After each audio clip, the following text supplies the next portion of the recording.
Hello. In this tutorial, we're going to talk more about the contents of the patient report in the Alabama Prescription Drug Monitoring Program. At the top of the patient report, you will see the patient's name, age, and gender. The Download PDF and Download CSV on the left will allow you to download the patient reports in those file formats. At the top of the report, you will also see the date the report was generated. You can click on the plus sign next to the name of the patient for additional information on that patient. Here, you can see any variations of the patient's demographic information, such as nicknames or previous addresses. Note the ID number assigned to each patient record. In the prescription section of the report below, each prescription is associated with one of these IDs. This allows you to easily identify which prescriptions are associated with which patient record. The report criteria is the information entered in the search. Please note that patient searches can result in getting more than one person's PDMP information. This can occur particularly when performing searches in multiple states and searching common names, such as Jones or Smith. It is possible that two people by the same or similar name have the same date of birth and both patients are listed in one report. If this is suspected, we encourage healthcare providers to talk to the patient to determine if they have lived at the addresses listed. The next section shows the patient's risk indicators. An explanation of how the risk scores are calculated and guidance information can be found by clicking on Explanation and Guidance below each score. The NARC score ranges from 000 to 999, and the last digit of the score equals the number of active prescriptions of that drug type.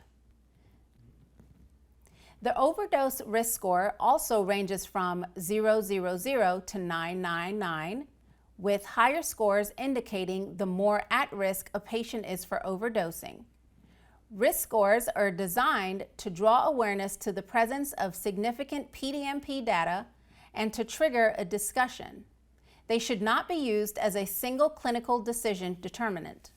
The graph section displays prescriptions in blocks with red representing narcotics, black buprenorphine, blue sedatives, green stimulants, and gray representing other classifications.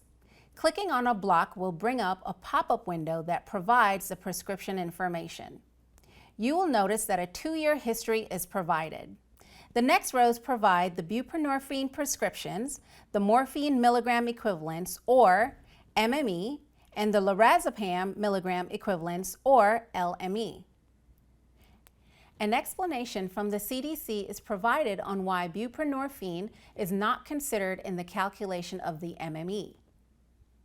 The LME is a relatively new indicator, and further explanation of it can be found by clicking on Menu and lorazepam milligram equivalents under Training.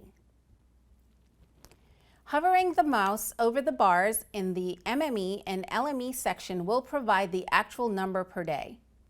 The next section provides a summary of the patient's prescription history. In the first column, you will find the number of prescriptions included in this report, the number of different prescribers associated with these prescriptions, and the number of different pharmacies dispensing the prescriptions.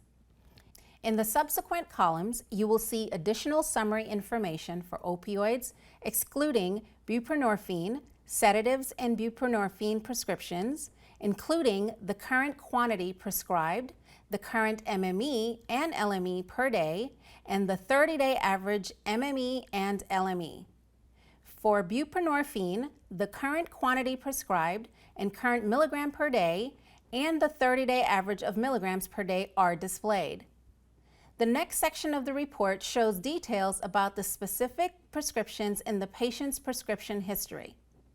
At the top, you will find the total number of prescriptions in the report, as well as the number of prescriptions that were paid for out of pocket or cash, which are also called private pay.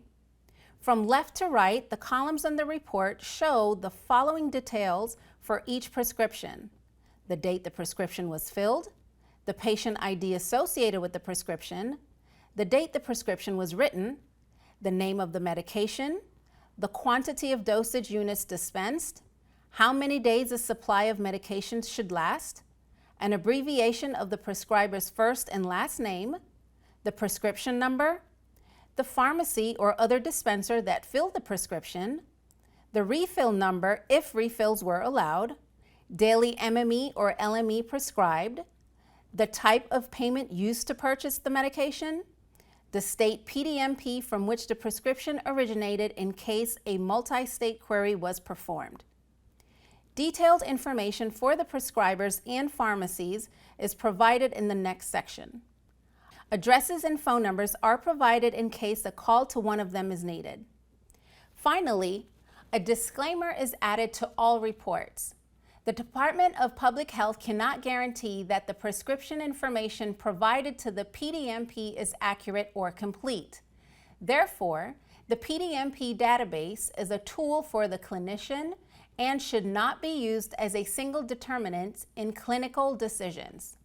Also, the PDMP patient report should not be added to the medical record. If you have questions or need further information about the Alabama PDMP, visit our website at alabamapublichealth.gov/PDMP or email us at pdmp@adph.state.al.us. Thank you for your time today.